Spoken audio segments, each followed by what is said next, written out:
श्री राम समर्थ। अगस्त 3। भगवान से एक रूप होने पर आनंद ही आनंद है।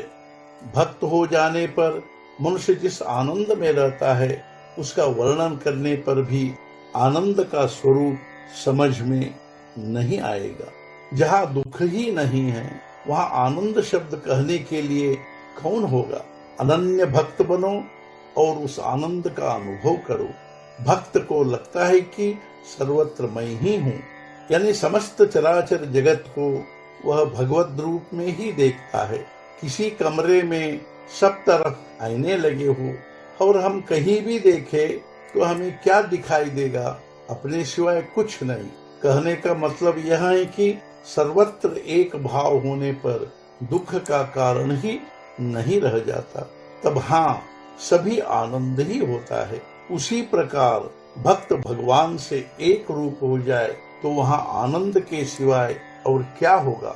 तो ऐसे समभाव की वृत्ति बनाकर जो लोग इस संसार में विचरण किया करते हैं वे अपने आनंद में रहकर भी अन्य लोगों के समान बरतते हैं।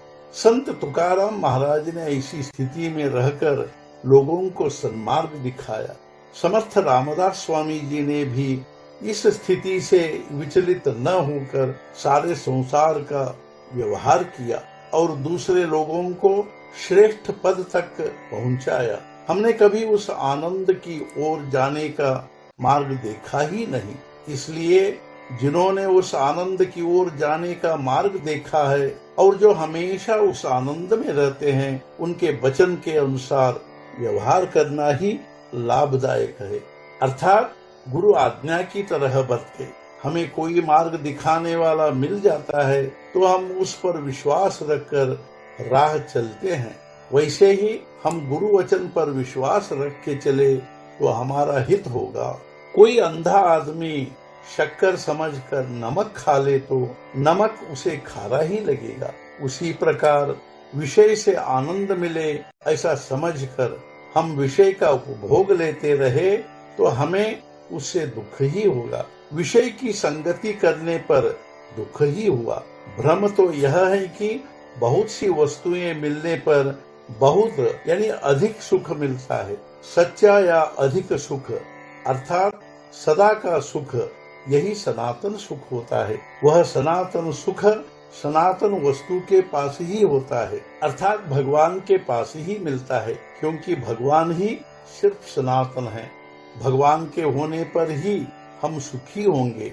मुंह मीठा करने के लिए जैसे शक्कर खानी पड़ती है वैसे आनंद प्राप्त करने के लिए नामस्मरण करना पड़ता है।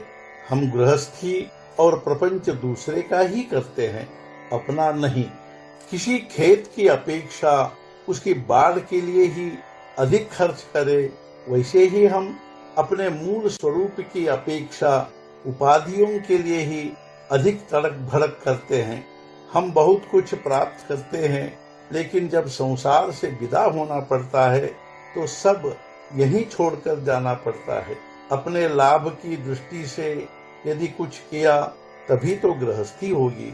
अतः भगवान का नामस्मरण ही हमारी गृहस्थी है। हम यदि माँ बाप पर, पति पत्नी पर, बच्चों पर, नातेदारों पर, अड़ोसी पड़ोसियों पर सुख के लिए अवलंबित रहे तो हम सुखी नहीं होंगे।